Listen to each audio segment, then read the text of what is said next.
Montar um bom portfólio talvez seja o pilar fundamental para você começar na programação do jeito certo, para você conseguir a sua primeira vaga. Só que montar um portfólio não é simplesmente pegar um monte de projetos e colocar em um site ou colocar em um arquivo para você mostrar para os seus recrutadores. Existe uma ciência por trás de um bom portfólio e nesse vídeo aqui eu vou te falar os 5 pilares que você precisa saber para montar um bom portfólio. Então, o primeiro ponto é você entender o que é um bom portfólio. Então, o portfólio nada mais é do que a prova prática do que você consegue fazer, certo? Então, é um reflexo do que você está estudando. Ele não é necessariamente um currículo, tá? O currículo você vai dizer a faculdade que você fez, o curso que você estudou, mas o portfólio ele vai mostrar na prática o que você é capaz de fazer. E a parte mais importante do portfólio e a parte onde as pessoas mais erram. Comece com projetos que façam sentido. Projetos que façam sentido. O seu portfólio não é uma alegoria. Você precisa ser totalmente direcionado para o que você quer.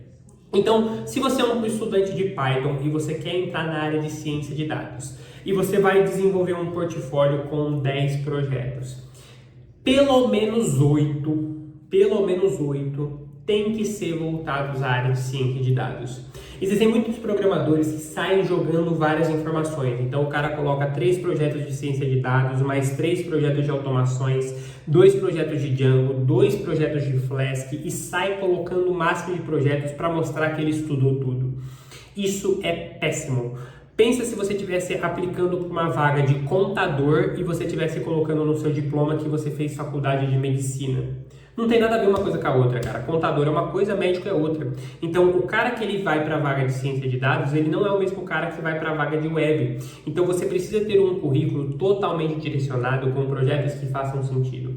Não precisa ser necessariamente todos os projetos. Então, o que você pode fazer? Você pode fazer um portfólio com 8 projetos de ciência de dados e 2 projetos de automações. Mas esses 2 projetos de automações têm que ser projetos que estão automatizando processos de ciência de dados, para você mostrar que o seu conhecimento ele é amplo, mas ele faz sentido, entende? Você está falando de automações, mas automações que vão te ajudar ainda mais na ciência de dados. E uma coisa que vale ressaltar, tá? Não é só o código. Não adianta você fazer um portfólio com códigos muito bonitos sem contexto.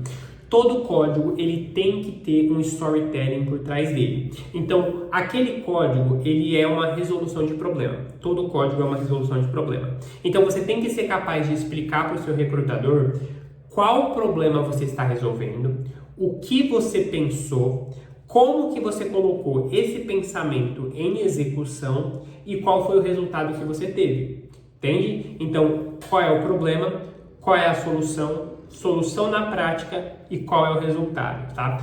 Todo projeto de portfólio tem que ter isso. Então, eu sei que muitas vezes desenvolver isso para 10 projetos diferentes é algo um pouco pesado. E não tem problema, tá? Não tem problema. Você não precisa ter um portfólio de 30 projetos para você ser contratado. Um portfólio bem construído de 5 projetos que explorem todas as suas habilidades valem muito mais. Porque o seu recrutador, cara, ele não vai passar 2 dias lendo 50 projetos que você fez. Quanto menos projetos, melhor. Só que quanto menos projetos, maior deve ser a qualidade desses projetos. Então tenha projetos de altíssima qualidade, tá? Altíssima qualidade, que demonstrem todas as suas habilidades e que respondam essas perguntas. Qual é o problema? O que eu planejei? O que eu fiz? E quais resultados eu obtive? E o código é a demonstração prática de como tudo isso foi executado, tá? Essa é a parte mais importante dessa aula. Faça projetos que tenham sentido. Em terceiro ponto, nós temos as plataformas de organização. E isso aqui, cara, faz diferença, tá? Esse é o tipo de coisa que não é obrigatório, mas faz muita diferença. Então, por exemplo, eu já vi portfólios, por exemplo, de um desenvolvedor de jogos. E aí o que ele fez? Ele fez um jogo. Então ele fez um site online onde você controla um bonequinho nas setas do seu mouse E esse bonequinho, você vai jogando ele por um caminho. E nesse caminho tem diversas estações. E quando você entra numa estação, ele abre um projeto específico que ele fez. Entende? Então ele é um desenvolvedor de jogos, que o portfólio dele é um jogo. E cada fase do portfólio é um projeto diferente que ele fez. Então esse tipo de coisa é obrigatório? Não. Mas faz muita diferença. Se você é um desenvolvedor web, necessariamente o seu projeto ele tem que ser um site, cara. O seu portfólio ele tem que ser um site. Porque se o seu portfólio não é um site, o que você está mostrando? Entende? O fato de você construir um site bem feito, bonito, bem estruturado, porque a estética conta, tá? Estética conta. Você já sai muito na frente. Naturalmente, um portfólio de ciência de dados, ele não vai avaliar muito o seu site, porque ele está buscando informações ali voltadas à área de dados. Mas você saber construir algo bonito, porque a estética conta, bem organizado e que seja fácil de ler, melhores serão as suas chances com esse portfólio. E por último, mostre consistência e evolução, não perfeição. Isso é uma coisa que muita gente subestima, mas é muito interessante no seu portfólio.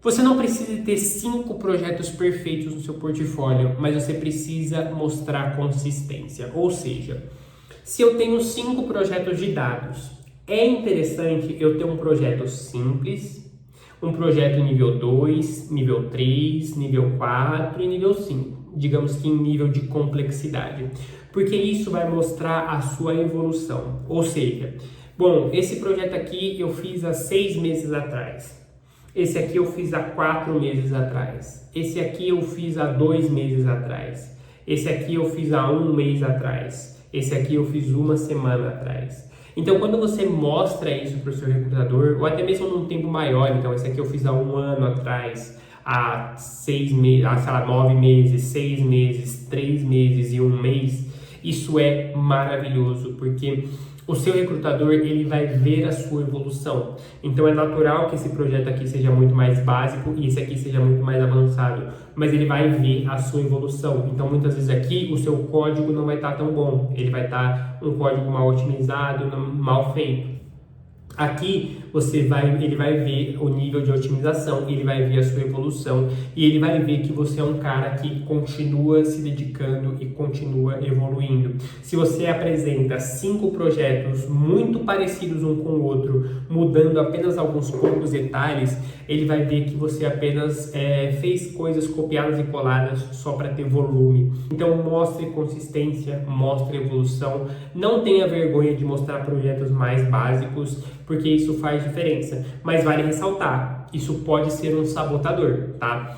Então não sai mostrando um monte de projeto mal feito para mostrar que você é humilde. Não faça isso. Mostre projetos um pouco mais antigos de maneira estratégica que represente a sua evolução. Então, eu fiz esse projeto mais simples 1 ano atrás.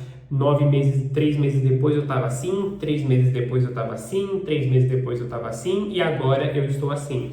Então você vai colocar um projeto simples e mal feito de maneira estratégica para mostrar a sua evolução, não para você mostrar, para você fazer as coisas de qualquer jeito, tá certo? Então, sem mais, eu fico por aqui, espero que tenham gostado desse vídeo. Aplique essas 4 dicas no seu portfólio e eu garanto que ele será muito melhor do que ele está agora e você vai ter muito mais chances de conseguir a sua primeira vaga ou a vaga que você está buscando. Então, sem mais, fico por aqui, se inscreve no canal, like no vídeo e até a próxima.